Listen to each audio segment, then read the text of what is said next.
اب وضو جن چیزوں سے ٹوٹتا ہے انہی چیزوں سے تیمم ٹوٹ جاتا ہے، لیکن ایک چیز تیمم اور وضو میں ایک دو چیزیں میں کا فرق ہے۔ جن چیزوں سے آپ کا وضو ٹوٹا ہے ان چیزوں سے تیمم ٹوٹا ہے، لیکن آپ نے تیمم کیا ہوا ہے اسی بیماری کی وجہ سے، تو آپ ٹھیک ہو گئے ہیں اس بیماری میں، تو پھر آپ کا تیمم جاتا رہا، آپ نے پھر وضو کرنا ہے، کیونکہ اب بیماری جاتی رہی، اب وجہ ہی نہیں رہی۔ نمبر 2، آپ نے تیمم کیا ہوا ہے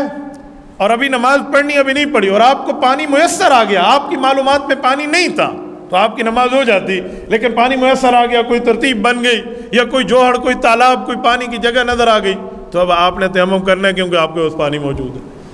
تیمم ختم ہو گیا، آپ نے وضو کرنا ہے ساری، تو آپ نے وضو کر لینا ہے۔ ہاں ایسا ہے کبھی وقت آپ کو نکلنے کا خطرہ ہے کہ وقت نکل جائے گا، میں نماز پڑھوں،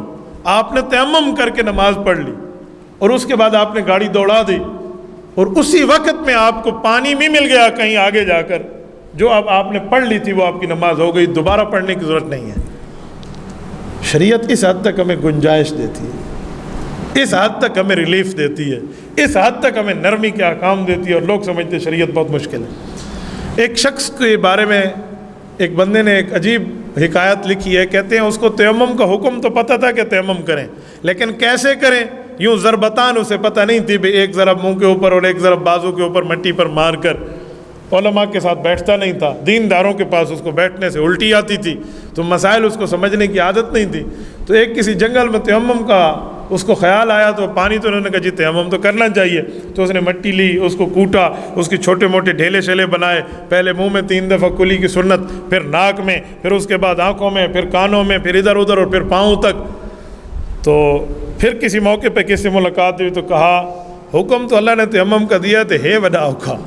بہت مشکل حکم ہے، بہت مشکل ہے، منہ مٹی مٹی ہو جاتا ہے، ناک میں مٹی چلی جاتی ہے، منہ سارا مٹی نل بندے کو سجاونا پوندا ہے۔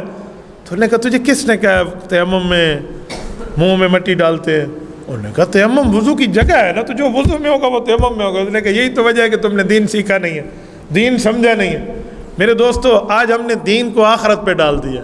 دین کو قسمت پہ ڈال دیا، رزق پر اپنی محنتیں سارے کر رہے ہیں، حالانکہ آخرت محنت پہ ہے اور رزق قسمت پہ ہے۔ کوئی کتنی محنت ہی کر لینا اس کو رزق وہی ملے گا جو اس کا لکھا ہوا ہے، لیکن آخرت کو قسمت پہ نہ ڈالیں، محنت پہ ڈالیں۔ بما کسبت ایدیکم، جو تمہارے ہاتھوں نے کمایا، یعنی جو دنیا میں محنت کی وہی ملے گی۔ آخرت کی کوئی بات کرے نا تو لوگ کہتے ہیں اللہ بڑا غفور الرحیم ہے، تو میں نے کہا قبر کے بعد اللہ غفور الرحیم ہے، قبر سے پہلے نہیں ہے۔ دکان کو بند کر اور گھر بیٹھ جا،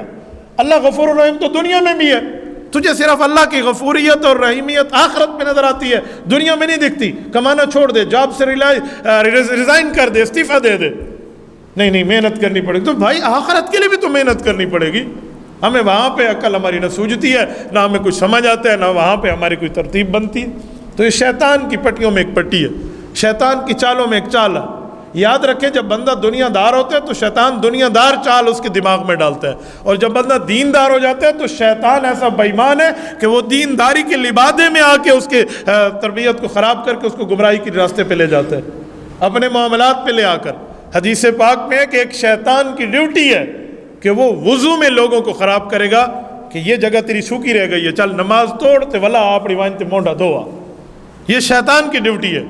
اسی طرح کسی کو نماز کے اندر مسائل ڈال دیتا ہے کہ اب تیری یہ رکعت نہیں ہوئی، 3 ہو گئی نہیں 4 ہو گئی، 3 ہو گئی جی 4 ہو گئی، اس طرح کے فرمایا یہ بھی شیطان کی ڈیوٹیوں میں ایک ڈیوٹی ہے۔ آپ ظن غالب پر امید رکھیں کہ میں کیا کر رہا تھا یاد ہونا چاہیے۔ اس کا حل علماء نے دیا ہے کہ کسی بندے کو پہلی مرتبہ یہ شک پڑ رہا ہو تو اس کو چاہیے وہ دوبارہ پڑھ لے، چھوڑ دے، دوبارہ پڑھ لے نماز۔ اور جس کو ہر وقت شک پڑھنے کی عادت ہو نا، اسے چاہیے یہ ظن غالب پہ امید رکھتے ہوئے کرے کہ میں کیا کر رہا ہوں، لہٰذا کم کر رہا ہوں۔ مجھے 3 اور 4 میں اختلاف ہوئے تو 3 سمجھ لوں، 2 اور 3 میں اختلاف ہوئے تو 2 رکعتیں سمجھ لوں۔ یہ شیطان کی اچھی ٹھکائی ہو جائے گی، وہ کہے گا تب چھیں پڑھ بیٹھے میں تو پڑھواؤں یار، تو اسے سمجھ آ جانی ہے کہ مسئلہ ہے۔ تبارك الذي نزل الفرقان على عبده ليكون للعالمين نذيرا